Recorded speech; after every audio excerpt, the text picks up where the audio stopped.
Hey guys, this is another episode of the Anime Cast. And for this episode, we're gonna be interviewing Sasha and her anime tastes. Ooh.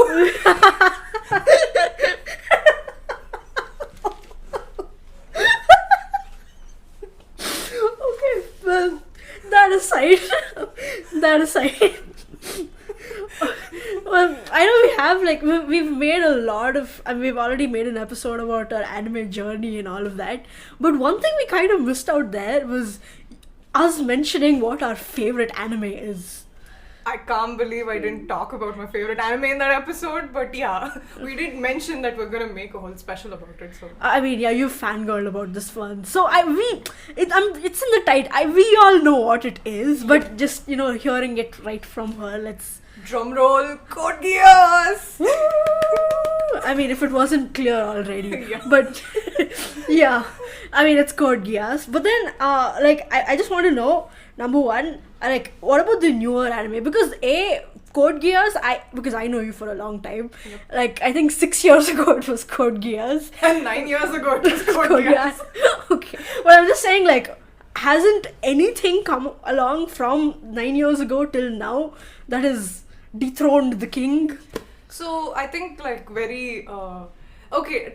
Code Geass is timeless, and just to directly answer your question, no. I mean, some anime have shown a lot of potential, like Attack on Titan, because the story was just got more and more gripping. Oh my god, it too. I mean, it ends very similarly. Oh my god, spoiler alert. Okay, so by the way, this whole episode's probably gonna be a whole spoiler alert. But yeah, if you haven't watched Code Geass, don't even come here. That's all Yeah. I'm saying. Watch the ending. The one one listener who listens to us, if you haven't watched it, Please go.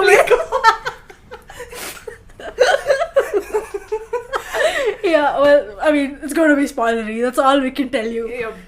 So, But anyway, nothing has come close. So, Jujutsu Kaisen has a very interesting storyline that's going on. Mm-hmm. It's very gripping and honestly has a lot of potential. I still have to see what's gonna happen next, but oh my god, it's taking some interesting turns. Mm-hmm.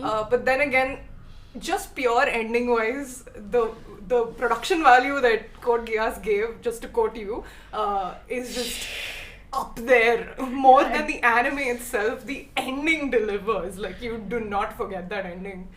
I have to agree, it has one of the strongest endings out there. Yep. I mean, to be honest, I watched Code Geass 6 years ago last. I don't remember. Really. Oh, I think I watched it because you hyped me up for it. I hype everybody up. It's if you need a get to know Sasha starter pack, this is part of the pack.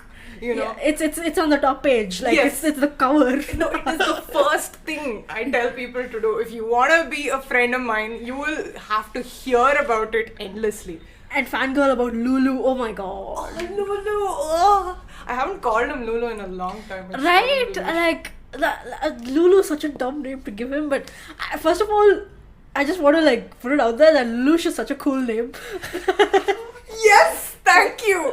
But That's pretty cool. It's even cooler when you see when you break the name down, you see Lel and then ouch, and then you're like, how did they make a name out of this?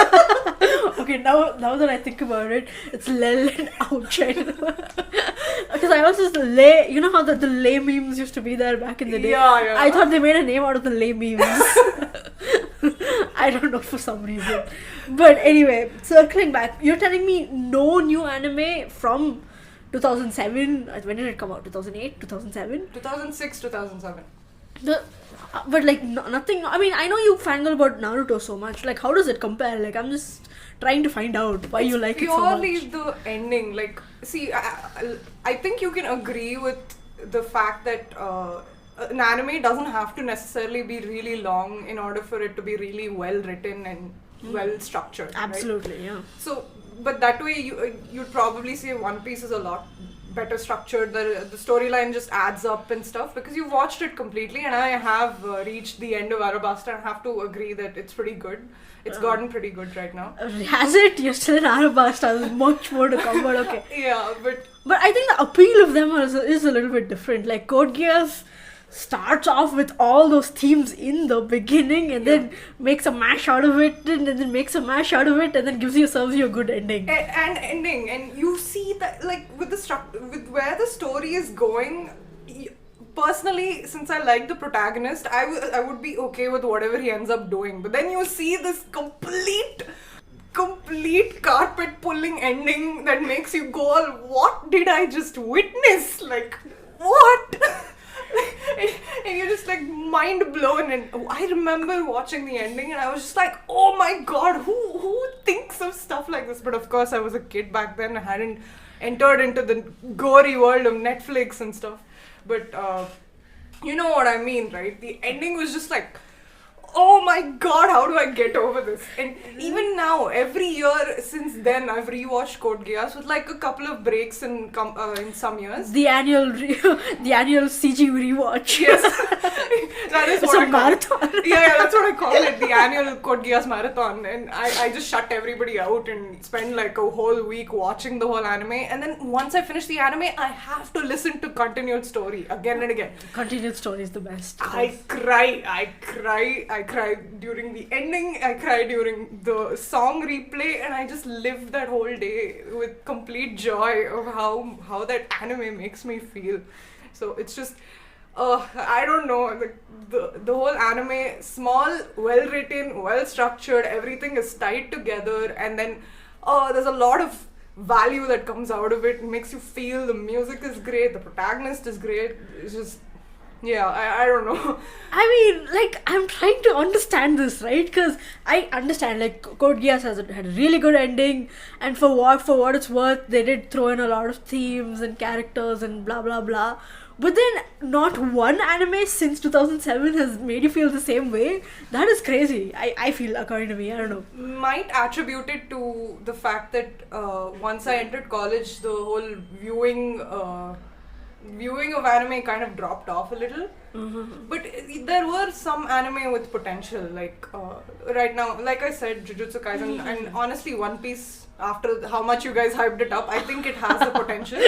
Yeah. But the ending for that is again gonna come in a couple of years, right? Oh, it's the ending for that we also don't know. Like, it's too far away. Yeah, I totally understand. You know, in a couple of years, maybe I'll be hyped about One Piece, you know, or like once I get to the arc right now, which is Wano, right? Oh yeah, there's a long way, but yes. Yeah, right now the end. I mean, the part that you guys are caught up on is Wano. Yeah, I'm caught up on the like manga, and the Wano is pretty much ending right now. It's in the climax stage, but yeah. Okay. So probably when I reach it, it'll be the next arc or something. Yeah, probably the next arc. But yeah, but I like, that's good. Like, so you like what you like about Code Geass is the story, and like how the turning of events and stuff like that. There were also adult themes. So like, this is what I did not notice earlier on, but like as I grew up and grew more understood the world on a whole a lot better, because that's what happens when you enter adulthood. The world is like, you get into reality more. When I did one of my rewatchings 2 years ago, last year, I noticed a lot of adult themes. So I was like, okay, these were things that people in Japan especially, it's probably, okay, so Southeast Asia, we know that people aren't so accepting of LGBTQIA as much, but there was South Asia, you mean? But yeah. Okay, South Asia. Sorry, I'm sorry. I meant to include India as well. My mistake. I meant South Asia.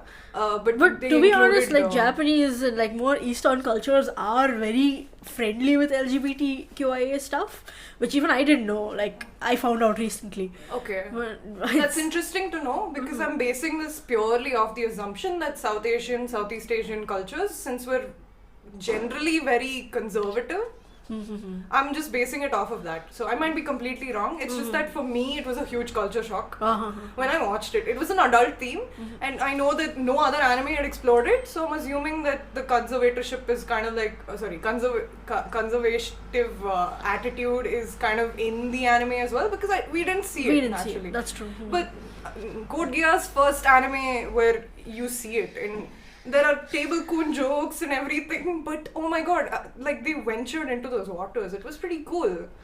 Oh, okay. I mean, my take on that is strictly fan service and making putting a scene like that will definitely take off on the internet. So they needed the publicity, according to me. But Was anyway, the internet a thing back in 2006, like the way it is right now? I mean, it's not the way it is right now, no, but there was a very small niche communities that used to talk about it all the time. So, All the more reason why. Okay, so I am clearly biased towards Code Geass. I will hype up everything good that they do, and I will absolutely defend everything bad that they kind of did or something. I don't know if they actually did it. I'm just biased. Oh, I feel like I'm gonna tear you down now, but okay. Because you hyped me up for Code Geass, because I remember the story very well, where I watched Naruto and I'm like, oh my god, Itachi is the best character ever made. Ooh. Okay, Itachi stan, what's up? Okay, I was totally, and that time I didn't I was appreciating the character for the goodness and not really as a character, because I do like Lelouch. Okay, he's a very good villain for me, but I don't see him as a fangirl character. Okay, interesting take. Because but why do you fangirl about him? That's what I want. Why don't you see him as a villain? So that's the thing. That's the thing, right? I don't see him as a protagonist or an antagonist. I see him as the perfect hero who. You have to understand that at the time I hadn't ever watched an anime that made it mainstream to. It was mainstream to either be the hero or the second character who's the anti-hero. I know this, but did you watch Code Geass before Death Note or after Death Note? Because, after Death Note. Yeah, but they had light, right? Even there, he is the villain, right? I mean, he is completely the villain. You either take one person's side or you take the other person's side. I don't know. I feel like that with Death Note, it was quite divisive.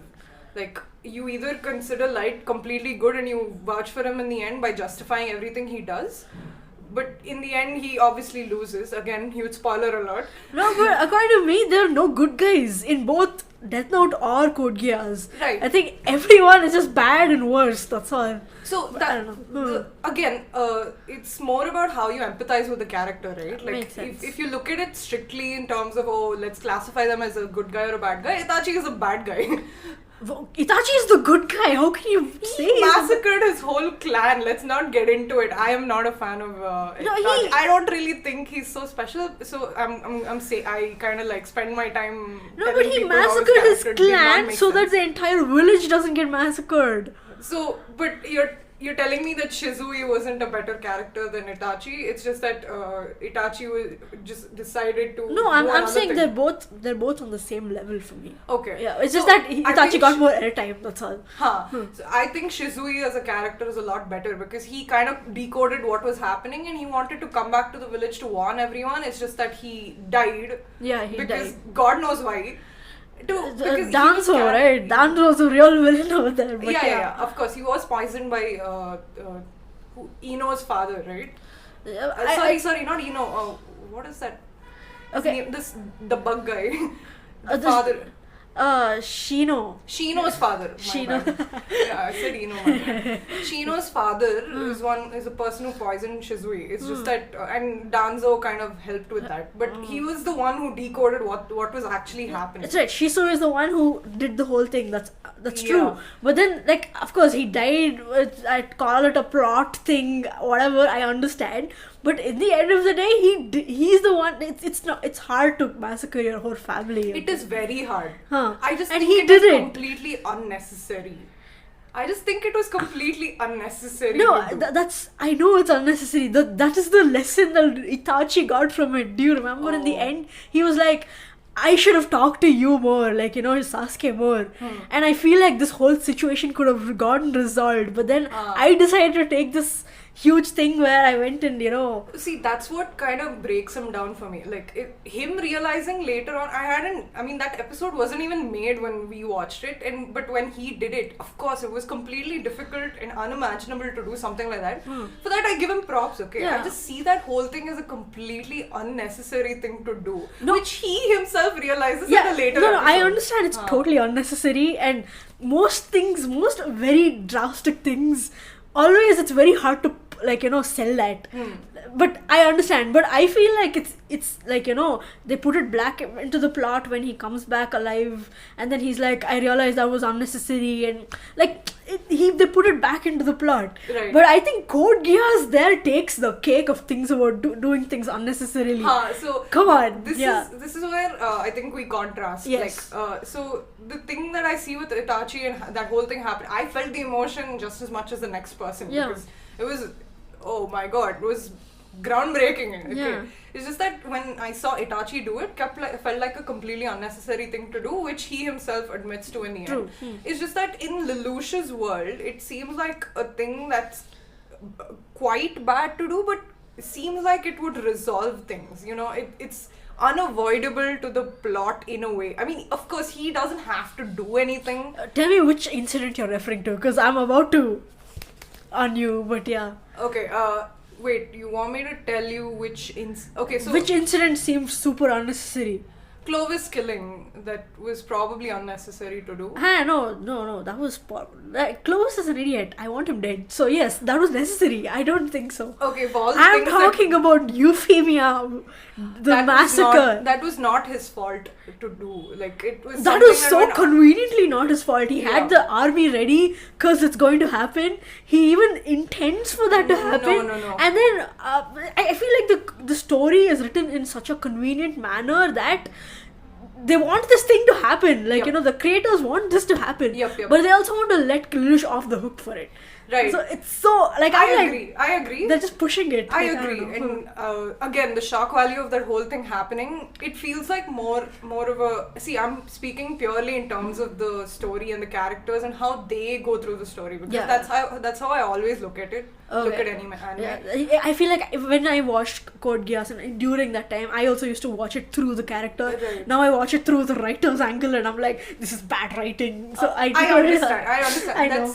That's a very legitimate take of things. It's just that when I watch it, I don't do much research about who produces it and stuff. So, like, in that point of view, I think there is enough justification for what he did, which is See, I think what he was aiming for was that he wanted the people to believe that these people are on guard, so that just to make them feel protected in a sense, because you're talking about the Japanese, like yes, very specifically we're talking about the special administrative zone of Japan. Nippon. So I think he placed all these nightmares around the stadium because he wanted the Japanese people to feel protected, like as if they're on guard. But his original plan was to cave in and let Nunnally be with Euphemia. Like, the whole driving force of this was because Nunnally talked him into it. That would make sense if they were there. Like, if everybody knew those, like, those people were there. Right. They were hiding. So it's clearly, like, Zero told what was that, Order of Black Knights, what they called. What a cringy name. But anyway, now that I think about it, Order of Black Knights. Just Black Knights is fine. Yeah, the Black Knights to go and say, like, be prepared, get your guns on, or nightmares on. And then, like, they were hiding in wait for something. Right, I understand. Like, if they were actually there for, like, protection, they would just be there. Like, they'll come with Zero to the place and say, hey, we're conceding, all of us are going to, join you or whatever. Right. They were hiding. Okay. Yeah. So I think I always saw it as something that would naturally be done. You want some nightmares to be hiding, some nightmares to be completely there, because when you're going into an agreement with something that you see that seems like something you can't trust, I think you want reinforcements that the opposition does not know is there. So they don't get an idea of the lay of the land and what your power is like, because if they are, as a matter of fact, duping you, you would not want your whole arsenal to be in display. So this seems like a natural thing for me to do, and hence it seemed like again, this is not something that I'm justifying for Lelouch. This is something that I think would naturally happen, because every time you play chess, this is the approach you take. You always have a backup plan that's hidden, and you play directly. Totally makes sense. Yeah. But then him talking, and then, like, when he goes and talks to Euphemia, he straight up tells her, listen, I have a gun here, but I'm not going to kill anyone. You're going to kill someone. Yeah. Right? Like, so he straight up just, this is my plan right now. He kind of, like, lays it on.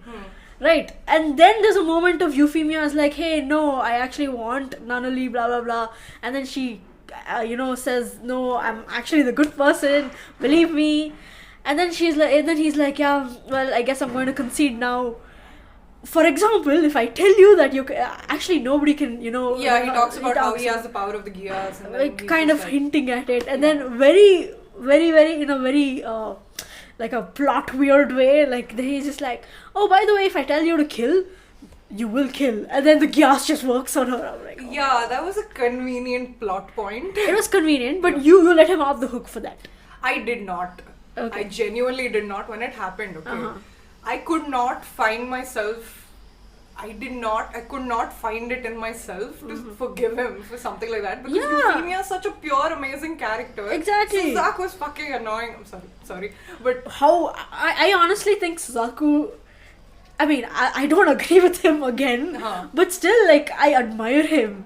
As in, he's trying, like, he believes that he can change the system from within, which is a stupid belief. But he's, like, he's doing his best for that. He is. Initial parts of the story, so with his logic of how he wants to bring about change, I feel like there was a lot of injustice done to his character because like he doesn't stick to the stuff that he himself says a lot of times. Yeah, that's true. That kind of made it hard for me to vouch for him because initially when I saw him, oh, he's so righteous, oh, he does this, oh, he does that. It's just that they do not add enough into the plot that helps him justify his own opinions as a character.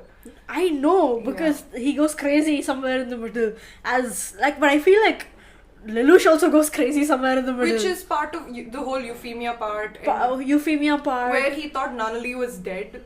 That part as well. Yeah. He kind of loses his whole mind and he's just like, what am I living for? What am I doing? And then Kalin comes to, just like pull it together, Lulu, what are you doing? And he's all like, oh, you're a girl, let me like, do what you're meant to do. Sorry, he doesn't say it that way, but that's what he means, I believe. And she's just like, what's wrong with you? And she slaps him, right? And then he's just fallen there. But then, see, again, what ties it together is just that he pulls it together despite knowing that Nunnally is probably not there. His will to live is probably gone. But he finds it by, finding newer reasons for why he should continue doing what he was planning to do. And the fact that is actually that's a very realistic thing in a character. Like, I don't think anybody as a human is completely good or completely bad. Makes sense. We have a lot of moments where we have difficult situations. It's how you navigate through it that makes you a pretty good person or the person you are. That's what I learned from this anime. That's what I learned from this that was actually one of my questions. Like, what is your personal take from Lelouch? Because obviously, I know, like, you relate to them personally, like this character. So, yes. That's what you meant, like navigating through difficult situations. Because I know what it feels like, okay? Like having complete bullshit situations go through you, and how hard it is when you personally know how hard it is to take certain decisions, even when you know it feels like shit, but you need to do it because it's the right thing to do. Yeah.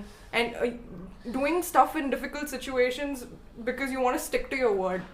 Stuff like this is normally something I admire in people.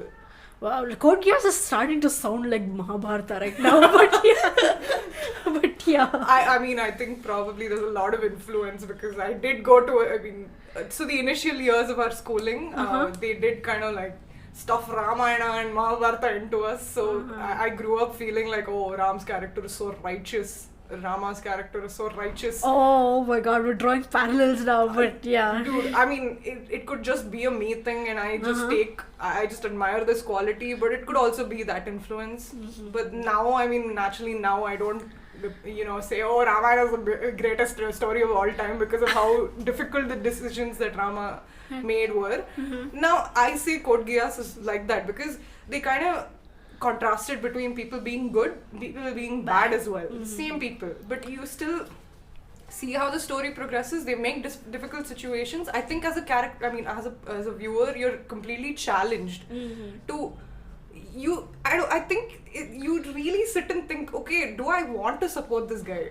Yeah. I think, like, is it fair to say that Code Geass was the first anime that did this for you, where Yes. it's like, because I know a lot of anime where they like don't take sides. The good guys do some bad things, Yep. bad guys do Yep. nice things. So okay, that actually makes sense. Yep. When you're like, introduced to it for the first time, it's like mind blowing. Yeah. I think Full Metal Alchemist also is very It well does made. that exactly. It's yeah. very well made. I will agree.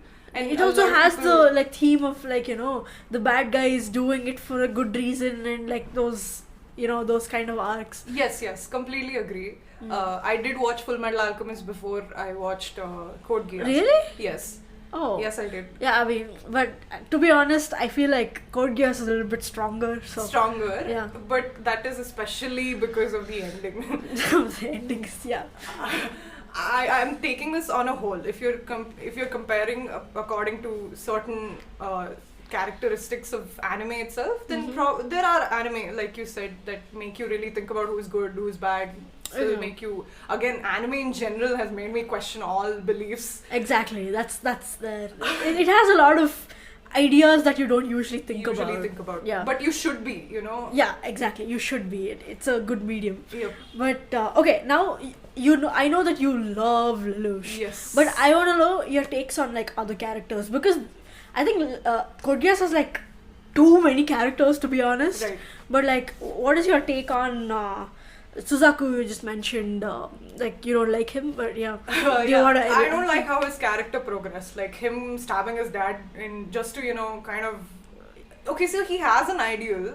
The thing with Lelouch is that he has an ideal he wants to stick to, but like when the events or like conditions are not completely in favor of what he wants, he's gone ahead and kind of, okay, I'll make it work. At the end of the day, he's done that. With Suzaku, he sees a condition which is not favorable to himself and to his whole idea of how he wants to bring about justice, and he goes ahead and does something drastic to make it right. So that way it kind of tears the whole good guy thing down for me. That's true. I mean, he might be good, but he was also Very questionable. I mean, A, questionable, B, it's like he killed his own father like just to stop the war. And it like didn't as if stop the war. No, it just caused more harm. Like I mean, stupid level definitely high, but I admire him because he wanted to change things from the inside and he really stuck to that. Although it was a stupid idea. Yeah. Like, it persevered. Like, again, he's trying to do something even when all the conditions are not convenient and he's not kind of adapting to it. I don't see that in, every MC who is like this, who's completely positive, who has a motive and all. It's kind of like they adjust to the plot somehow. Okay, of course, there is also the factor that the plot kind of adjusts to them. I feel like in Code Geass the plot adjusts way too much, but anyway. But even if, of course, like they wanted to bring that impactful ending, so they kind of had to make Euphemia lose her nuts and, Lelouch leads to the end. But I think that kind of ties it down really well because the shock value of Euphemia dying, incredible. And then how does the character bring it back together and still deliver an ending that's even more impactful? I know, like, I mean, I understand about that. But it was just crazy, yeah. Yeah, but what do you think about, the school kids? Like, I'm just going to go down the list, but the school kids, the Ashford Academy. Ashford Academy. Kids, so, yeah. Oh God, I just have one thing to say. Yeah. Go ahead. When R1, what's his name, Rivals was Lelouch's lackey, was so much better before Rollo came into the picture. Oh God. Like, according to me, Rollo is the mosquito that sucks the blood out of you. I hate him so much. It's probably, like, it's like, I would, like, when I was watching Code Geass, when I watched R1 and then I watched R2 and I'm watching R2, and because Rollo was there, I'm like, I put R1 above R2. And then because of the ending, it kind of balances. Rollo and the ending balance out, and then like R2 just comes up right there. Even there's redemption for Rollo's character also, right? He does that painful thing that still makes me cry. He's annoying as heck, I agree. But he does that time freeze thing just so that Lelouch could get away. And I'm just like, bro, how much do you want to squeeze my heart here? Like, are you doing? I know you do not deserve redemption because you killed Shirley. She's the first person who. I don't think she knew what Lelouch was planning, but I think her whole character is okay. So I'm gonna bring this around to the Ashford question. Okay. Yes. Go ahead. So her character is like, I don't know. I can relate to it in a way. Like certain one characteristic, which is that she loves someone. So it was so unrequited love for her, and clearly this guy is probably not reciprocating it. That way I can't relate. But she has this unrequited love thing going on. But in the end, she kind of actually sees Lelouch for what he is, and Lelouch is kind of like, even though he probably doesn't have those romantic feelings for her, he's still protecting her. He's protecting her when he uses the Geass on her about her dad. He's protecting her when he's trying to like run and wipe out all the memories of himself that she has. He's going through the pain. It's like I don't love you, but I also don't want you to go through pain. That's great. That's a Lelouch thing. Again, sorry, I have to hype him up somehow. Go ahead. But Shirley, she's just like, she fights through the Geass. She fights through. There's also this guy, right? What is his name? Rivals. No, that guy who's obsessed with C2. Wasn't that Rivals? No. Who is Rivals obsessed with?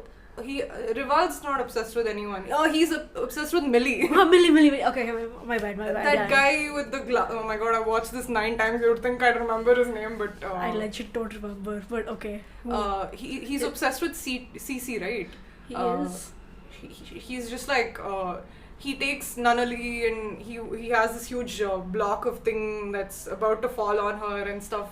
I legit, like, my memory does not serve. Lelouch and him kind of team up to, save Nunnally. And that's one of the first times that we get to see their teamwork in action. Anyway, that guy, I forgot his name, but let's call him M. So, she fights through M, and he's also part of the plot point where you're kind of like, he takes Shirley and he's just like, I'll kill her and all. But you don't want her alive anyway. And then Lelouch is like, no, I don't want that to happen. But Shirley fights through all of that, and in the end, she's just like, I see what you're doing and I want to support you. I don't agree with I'll support you through anything, any bullshit you do. But I love the fact that you can see love at play here. Like, you're seeing everything working against you.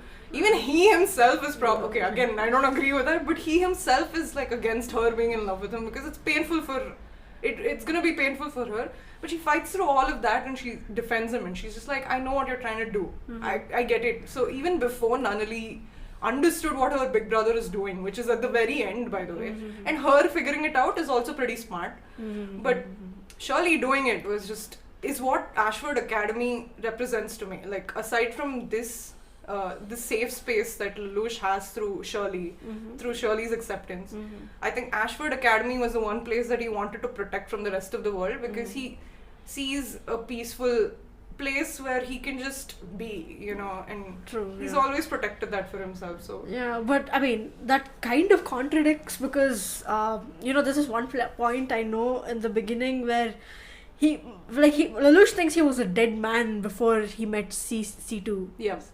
Right? Like he was like, I was just a dead man living, not blah blah blah blah. So he didn't value them at all, to be honest.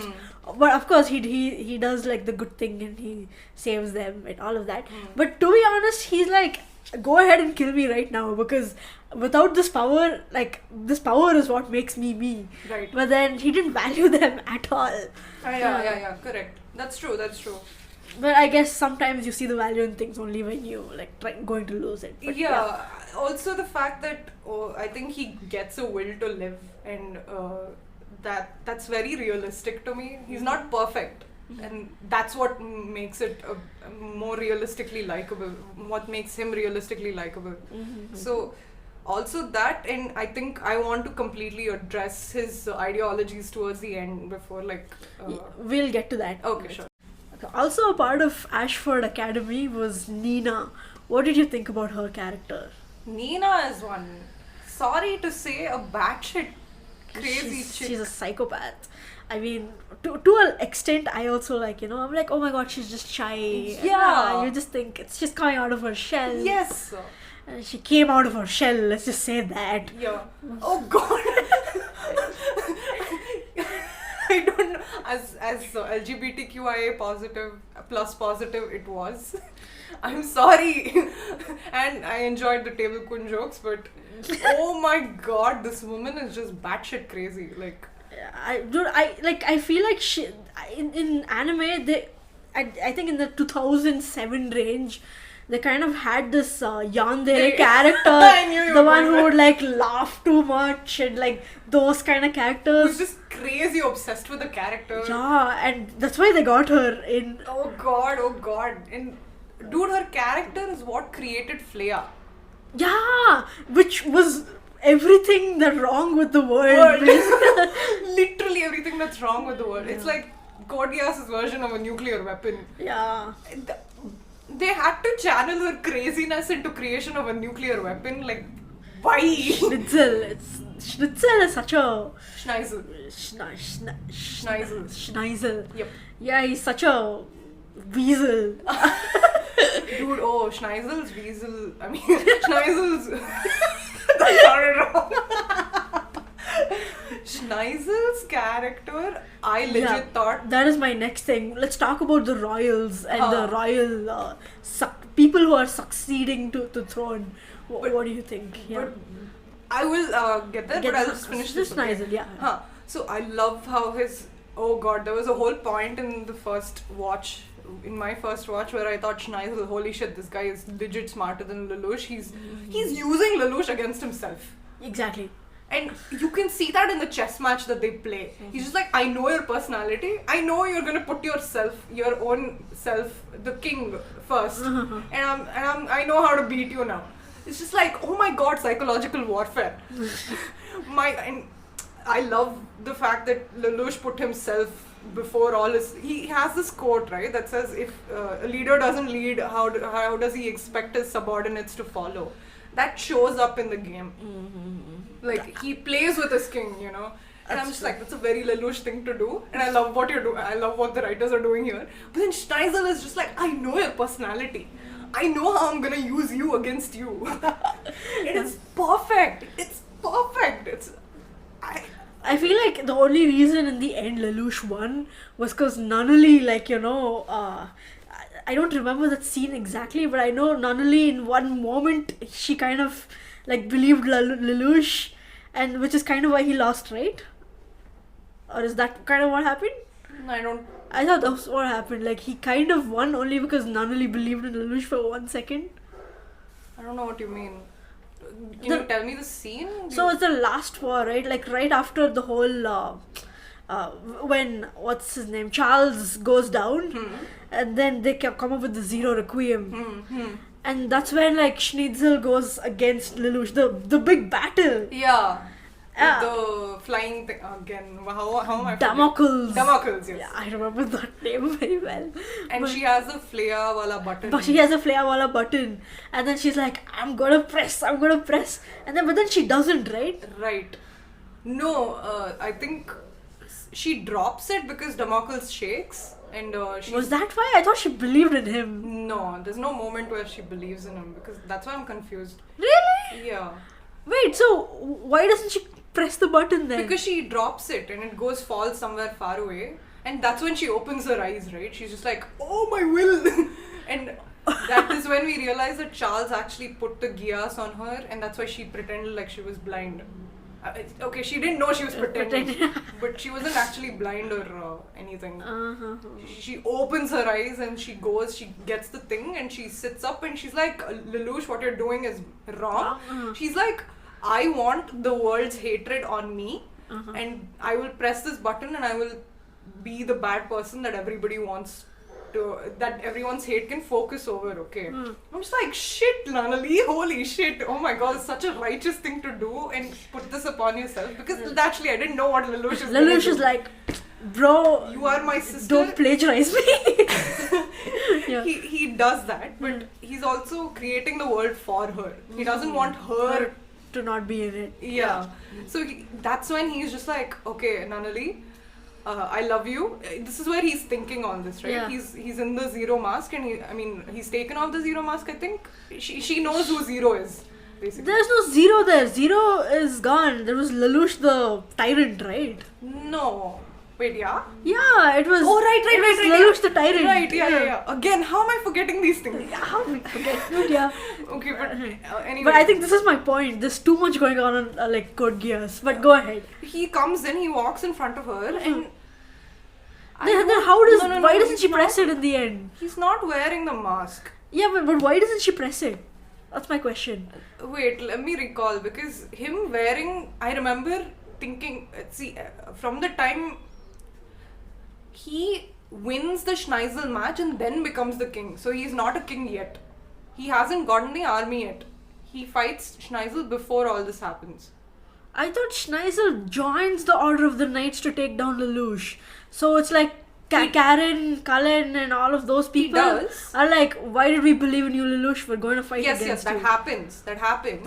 But this guy also has supporters. He has Suzaku and all these people right now. I mean, at that point. But Yeah. he's not the king yet. Really? He was not crowned the He's king? not crowned the king. Because after Schneisel loses is when he becomes the king. Because okay. that's when I remember this distinctly. Because that's the point at which I think, holy shit, okay, he's gonna become the ruler that's, gonna reform the world. Is that the plan? Because, so far the journey is pretty great. And if you become the king, I'd be completely okay with it. And you reform the world, I'd still be completely okay with it. And this is the point where I was also confused. But then the ending happens, then you're like, oh, this was your plan. Okay, interesting. So he wasn't the king yet. Okay, but then why doesn't she press the button then? What stops her? So the rundown of events is she has the button. She's just like, I know Big Brother and all. She's still blind. He walks into the place, and Damocles shakes. She drops the button, and then I think he takes the thing and goes away after that. Oh. She's trying to chase him with a wheelchair. I remember this, and he does take it away. Okay. So again, maybe I'm wrong. But I thought that, I don't know why, for me, I remember like that one moment where Nanuli kind of like, she's like, oh no, I think I should believe him.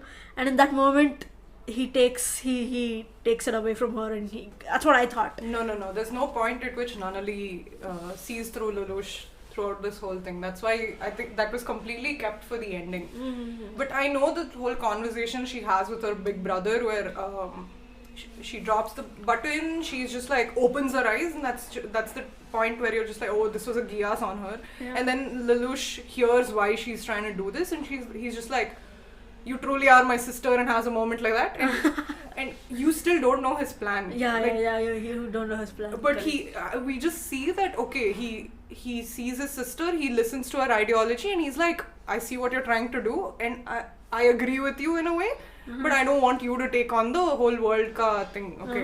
You still wouldn't have thought that the Zero Requiem was gonna happen, and he was gonna do the exact thing that Nanali was trying to do. I think dialogue writing there, was brilliant. During a rewatch, going through that moment during a rewatch is just brilliant. You're just like, oh god, dialogue writing, how did we not notice this? And then she's chasing her with her wheelchair. She's like, Big Brother, why are you doing this? Nisa, what are you doing, man? And then he's just like, watch me. I'm gonna give you the world that you yourself wanted now, because that is what she wanted, right? Okay. They came to the same conclusion, and then he beats Schneisel. Whole world is awesome. Suzaku seems like he dies during this whole battle around Damocles, and that's when nobody knows what happened. He comes over there, he becomes king. Okay. So, but Schneisel was like the last battle between Lelouch and Schneisel. Schneisel was so good. so good. Oh my god, the amount of dude. Schneisel versus Lelouch, right? Not only was that psychological warfare in the chess game shown there, but also the fact that I missed the thought. I think I should have said that first. He's kind of lazy, that thing. Oh, okay. Go ahead. the Black Knights that Lelouch himself has created. You can see the power. You're not on the side of the Black Knight. If you're following the protagonist, you're not on the side of the Black Knights anymore. Yeah. But the very thing that you created is against you, yeah. and you can see how bloody strong it is. Like, oh my god, no wonder the royals are shitting their pants. These guys are so, skilled in... Yeah, I like how they changed sides there. It's like Suzaku and Lelouch one team, and then those other people the other team. Yeah. It was like a Haikyuu moment. I thought that, but yeah. Oh god, that whole... But you knew what Schneizel was doing. He was like using something. He clearly low-key manipulated everyone. Like I said, the chess game in play here. Like he's using Lelouch's strengths against him. Yeah. And you're just like, shit, this piece of writing, how have they come up with so much detail in bloody 50 episodes? What the hell? Oh my god. That's true. But what about the other royals? Let's start with the Cornelia, Euphemia, Clovis, like the brothers. Clovis, we don't know much. Yeah, we had like one episode and I'm just glad he died. That's all I can say. Yeah. I don't know. Euphemia, Cornelia? Cornelia, pretty good character. Yeah, I love Cornelia's character. I love her love for her sister. I feel like she was very clear about what she was trying to achieve. Yes. She was pretty good at what she was doing. She loved her sister as well. Her going a little bit crazy is justified, and true. Yeah. Kind of her crazy was kind of like made sense, because she loved her sister, and yeah. Yeah, and it makes sense. But Cornelia's character kind of unveils the whole Geass regime that's going on as well. So she kind of stumbles into places in the plot where you learn more about the Geass. And you're just like, oh, okay, there's a V2 also who's rivaling C2. And this V2 is Charles's, Yeah, Euphemia? Yeah. Euphemia, yeah. So Euphemia is... her character is just lovable. I mean, she's too nice. I think that's true. I think she was the character they made to break the plot, but then it didn't break because convenience. And she got massacred. Yeah, that was painful to watch. It was just, oh my god. But her character was also quite groundbreaking. Like, I know they made her extremely nice, and I don't expect nice characters to end up not dead. But they also made her quite smart because she was thinking and like very empathetic, and they show that really well. Yeah, I mean, being just empathetic and not taking action is you're just bad. Yeah. She was empathetic and she took action, so that's good. But her idea of the specially administered zone of Japan is pretty good. It's just that, see, the thing is, in an ideal world, this would not happen. It wouldn't. But the thing is, what Lelouch's ending gave that Euphemia's ending solution didn't give would be that you're essentially just freeing one nation when you're making a specially administered zone of Japan. How is killing yourself going to liberate everybody else? So the thing is, the whole world's... So here, you're creating a specially administered zone where you're satisfying all conditions, you're freeing the Japanese, you're creating a world for Nunnally that she can live in. All that is there, but the whole regime of the Britannia regime is still there. The Britannian Empire is still there. Yeah, the whole... coming to that, Charles and... what do you think about that conspiracy? The whole what Charles wanted to do, Vivi there, then Marianne on one side. Dude, it was so sleazy, dude. An anime could not have betrayed me more. Yeah, I mean, what is that? Like that whole twist with... See, that's why Cornelia is also there in the plot, right? She's one of Marianne's trusted steeds. Because she has arranged the security for Marianne. But then Marianne kind of like flips the rug on her. So that's why Cornelia is really convenient to the plot. That's true. But you can see how devoted she was to Marianne. And that the fact that Marianne and Charles really loved Marianne. And you're just like, okay, you actually loved her and you were listening to her throughout this whole thing. So the mother is the bad person. Exactly. Like, what? And...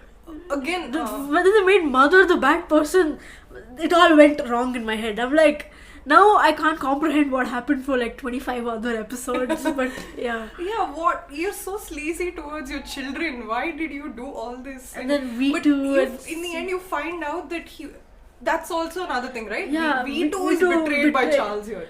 Yeah, V2 is betrayed by Charles and V2 kills Marianne. Like, what is happening? He pretends to kill Marianne, but apparently the plot was that Charles knew the plan. Charles and Marianne knew what V2 was planning because V2 wanted a world with his brother. Charles had fallen in love with Marianne. And Charles had changed the plan. He knew that Marianne's going to have an attack against her.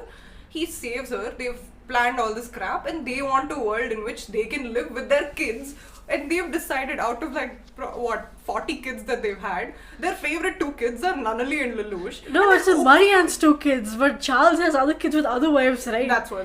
I meant Charles. But yeah. I meant the Britannian Empire's kids, right?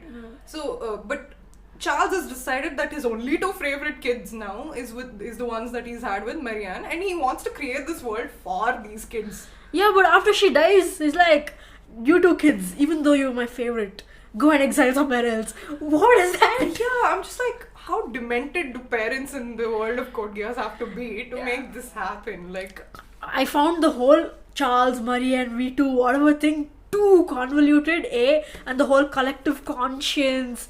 Oh my god, there are too many themes they try to touch and they don't do properly. So the whole, barring the whole plot, the whole storyline of that, the Sword of Akasha and killing God and all, pretty great if you would created like 10 more episodes to explain it. Exactly. Well, I was just coming to that. The themes, right? They're like they touch upon like 5 different themes at the same time. Number 1, random nudity. Number 2, immortality. Number 3, advertisement for people. Number 4, like the nation, what is that, political war. Number 5, like collective conscience. That also comes up, right? Like the God. What is that called? Like the nerve brain or something. I just remember what is that, Stranger Things for some reason. It had the same theme. That's all I know. Okay. But they didn't touch on it enough. It's the collective conscience. We live in a place. The Sword of Akasha. Yeah. I honestly didn't understand any of it. So Sword of Akasha was the weapon that Charles was creating to kill God.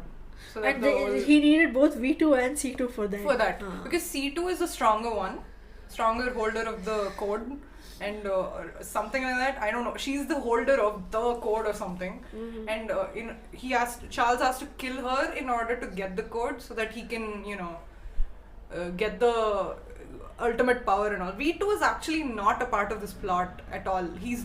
Charles has lost his use for V2 here. So this is my understanding of it. Of course, people may have different... I feel like... once an anime starts making things too complicated, that's when they lose their viewership. I think the same thing happens for the battles also. They come up, they introduce these night frames. Nightmares. What did I call night frame? But okay, it's called nightmare frames. Correct? Yes.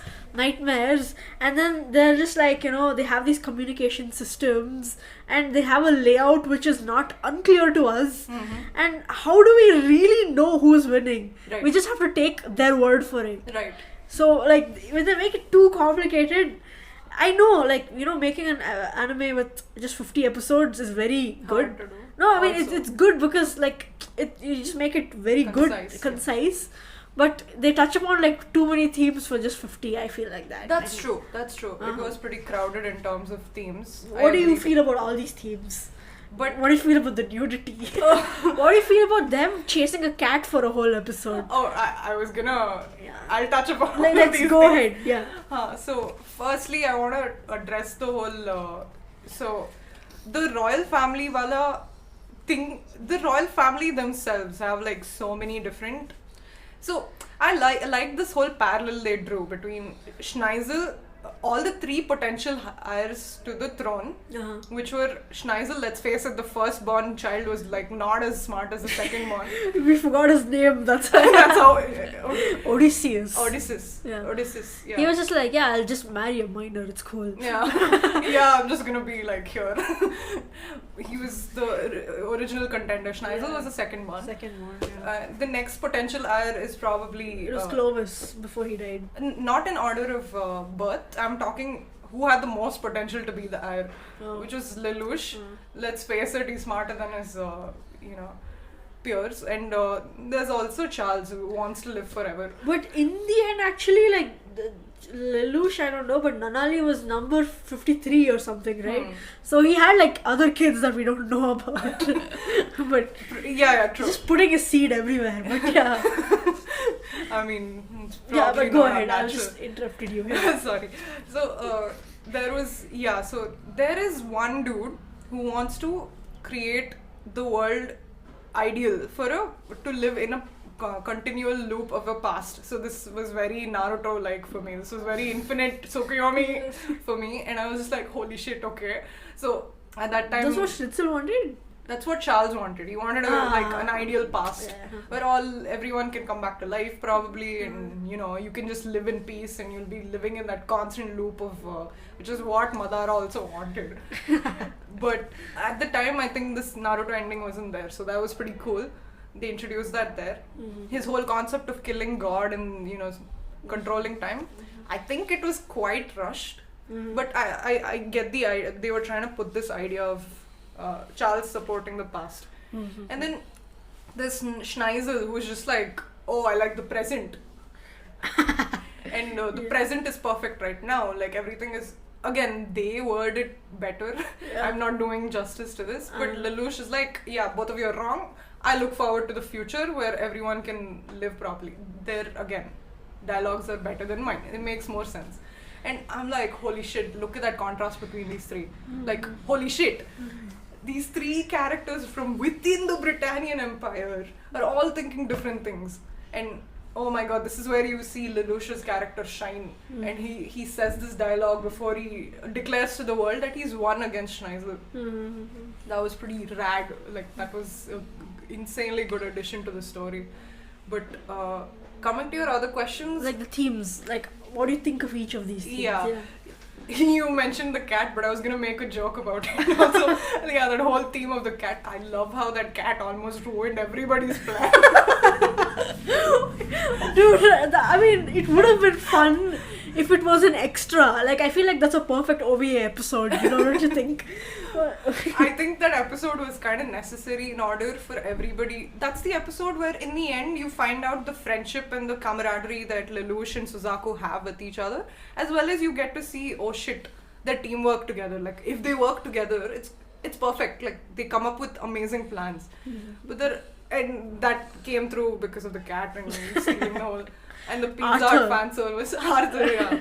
And Arthur constantly biting Suzaku is just funny throughout. Oh yeah, that's a gag that I actually don't mind. Like, it's a funny gag. But what about that thing where Karin gets naked all the time? Like, oh god, yeah. For some reason, she's always naked. Like, and they're showing, stills of her butt and moving it across. What do you think about this? Like, I find it, it's like they're trying to make this a very serious anime with good ending, good themes, and then there's like people getting naked for no reason. Yeah, I don't know. I have nothing. Do you like it or do you not like I don't mind it. You don't mind it? Because as much as they do show Kalin as a Oh, what do you think about Kalin? We haven't even, like, what do you think about her? Kalin Kozuki or Kalin Statfield? Let's talk about Kalin Statfield because there's less there. Statfield, why do they always make the parents so bad in the show? Like, like her mom falls in love with a Britannian and she's okay with, serving, and Kalin's character is just pissed at her mom for not, standing up for herself, just moving on. So she kind of shits on her throughout that whole thing. I did not quite. And then she was a drug addict for some reason. Yeah, that whole drug addict thing. Oh, they introduced drugs also here, by the way. Yeah, there was a drug also. Yeah. They had a cool name for it. I forgot now. Kalin, as much as they do use her as a fan servicey character, I think they do enough justice with her being the front. She's the commander essentially for the Black Knights in a way. She is the token commander, even though she's not actually the commander. Yeah, strongest warrior. What do you think about Ogi and I want to say Violetta? What's her name? Violetta, yeah. It's Violetta? Oh. Villetta. Villetta, no. Sorry. What do you think about them? That whole love story was kind of... I think that's very, you can draw parallels from it to real life. You always hear these war stories where people are nice to each other, right? This is one of those moments. And Villetta helps with the plot in R2. She's kind of supporting Ogie. Lelouch because of Ogie. Oh yeah. Like, right, I remember now, because in the start of R2, Lelouch loses his memories. Yep. And then she gets to know that he has his memories, and then she uses her siding with Ogie as a way for other people not to know. Yeah, but that she turns because Lelouch has gotten back his memories, and he's just like, you remember Ogie? And she's just like, oh, my heart. And then she, supports Lelouch again because she does, in fact, love Ogie. I loved how they tied that in to the plot. It was pretty cool.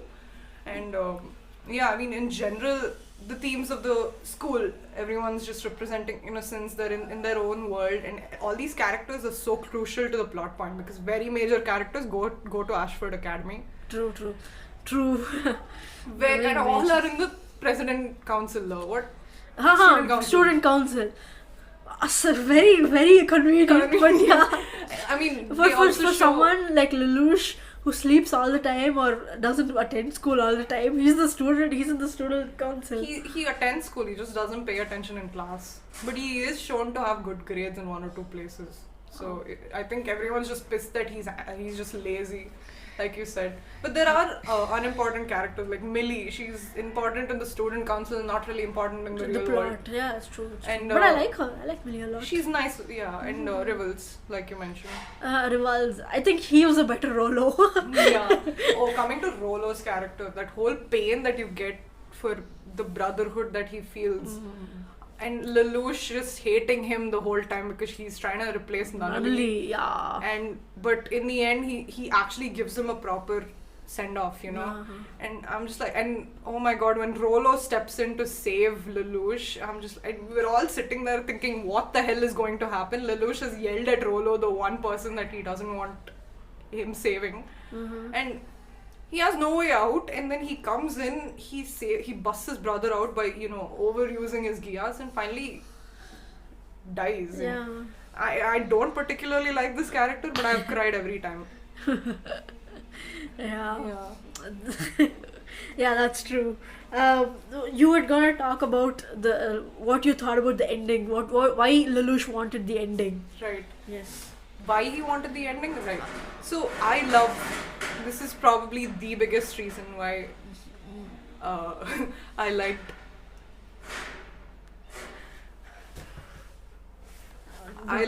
Lelouch, Code Geass, the ending, everything.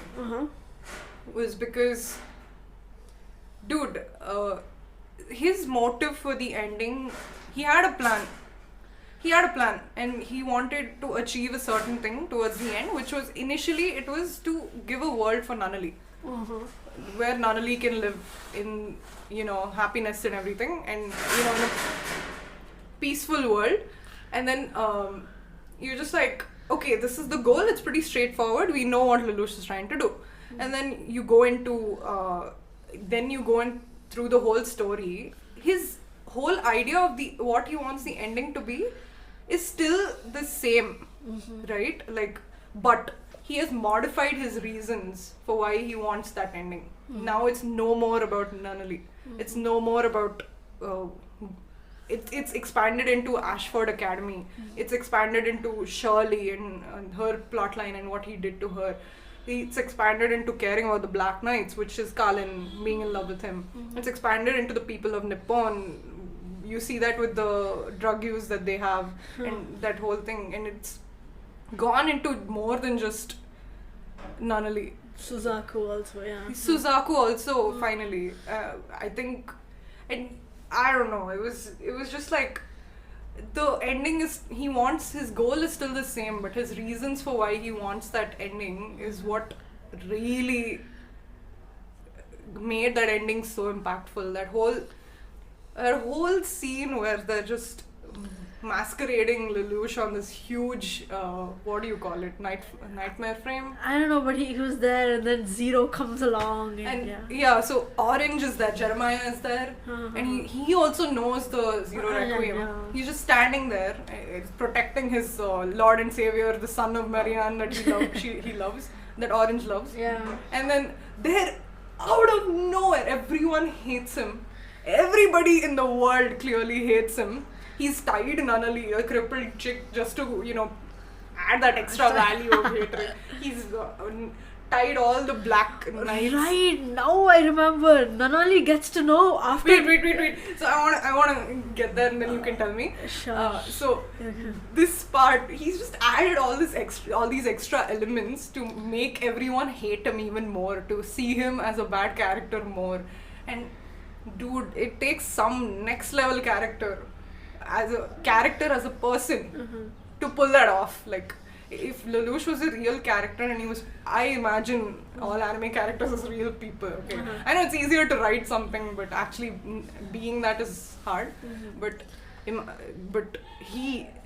imagining him as a real person, and then, oh my god, all these extra dramatic elements, and then you see out of nowhere Zero appears, and you're just like, who, what, where, what what is happening? And then he runs, and you're just like, this is inhuman, this is not like Zero, is that Lelouch, the king is not Lelouch, is that actually not Lelouch? And then you see him run, and you're just like, this is Suzaku, and oh my god, nobody else has this much agility, this much speed. And then you're just like, who's in the dress, and that's when you think.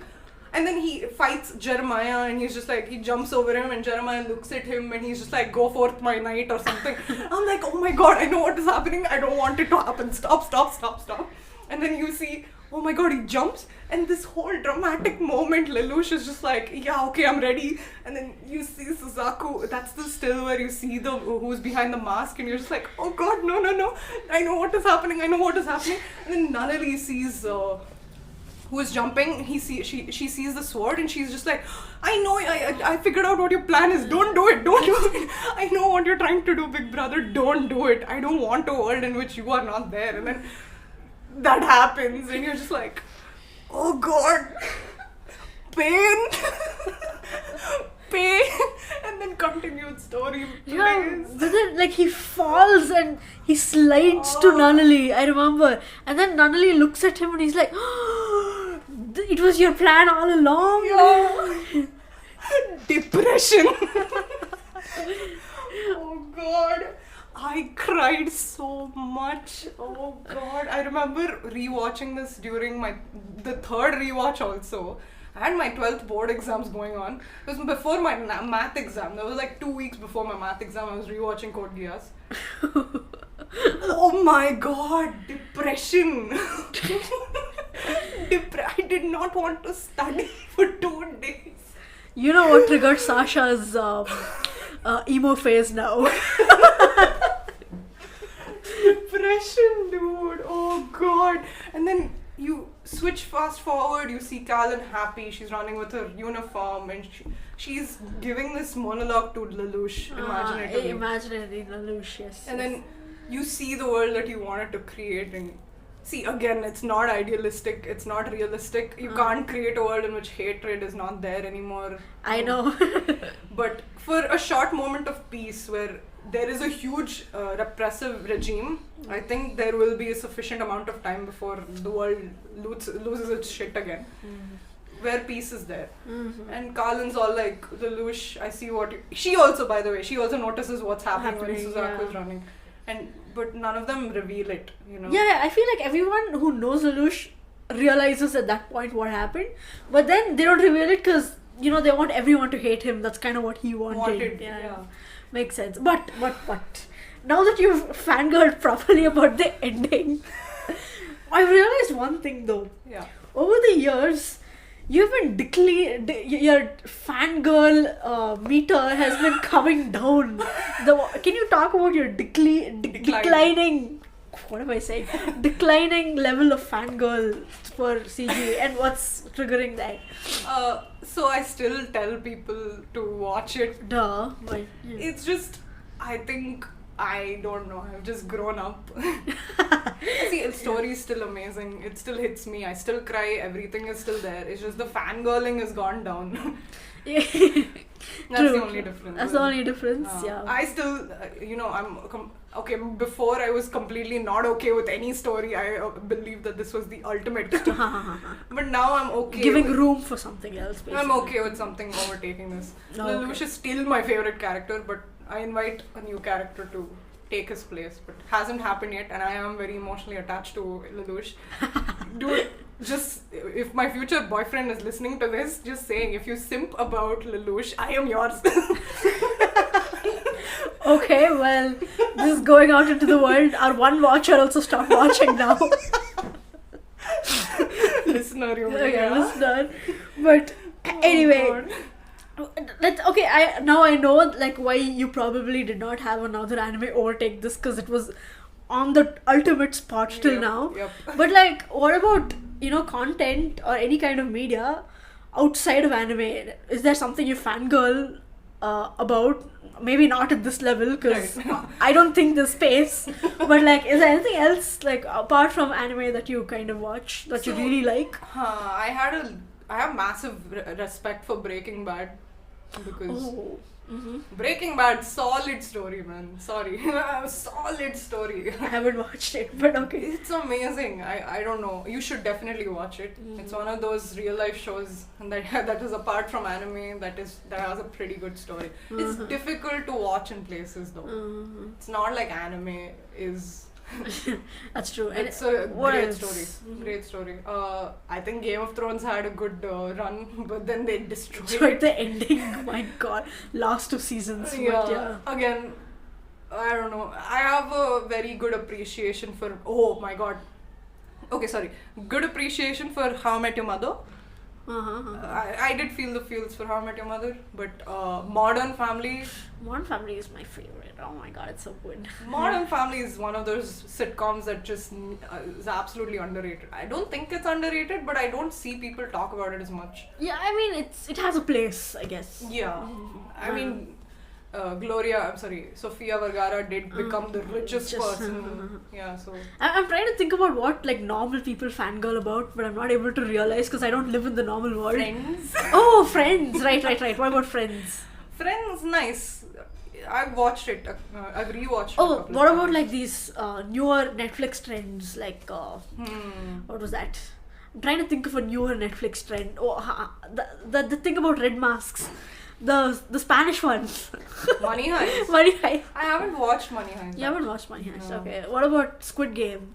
Oh, that's Korean, right? Yeah. So, I liked Squid Game. It felt like a You real watched life- it? Yeah. Oh, okay. After you spoke about it, I watched it. Like, Yeah, isn't it? I honestly feel like Squid Game was an anime that was made in Yes, real life, right? I agree. Yeah, it really, yeah. I am looking forward to season 2, yep. You are? Yeah. Okay. I had an appreciation for Walking Dead during the pandemic.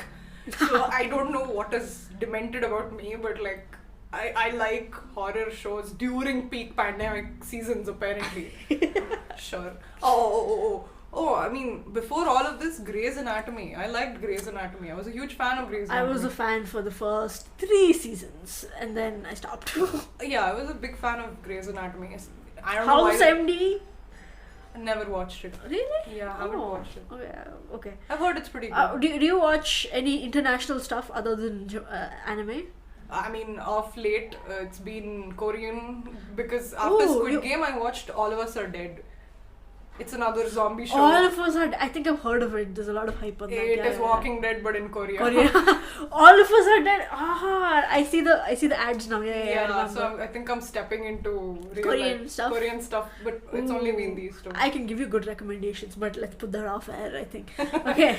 But anyway, I guess this has been the interview with Sasha. Oh god. Final words? Okay, I don't know. She's not dying. But anyway. Oh god. Final words before I stab you through this. Oh no, don't give me stomach. depression. Oh god. Yeah. Oh, God. It's Sasha Requiem, guys. Oh my god. So, I don't have any final words. I think I said everything I needed to say, and I think this was so needed for me on a personal level. So every time I go into a whole 1 hour monologue with each person that I meet, now I can just show them this podcast. Refer to this link. Whenever it gets serious, refer to this link. Want to get to know me more, refer to this link.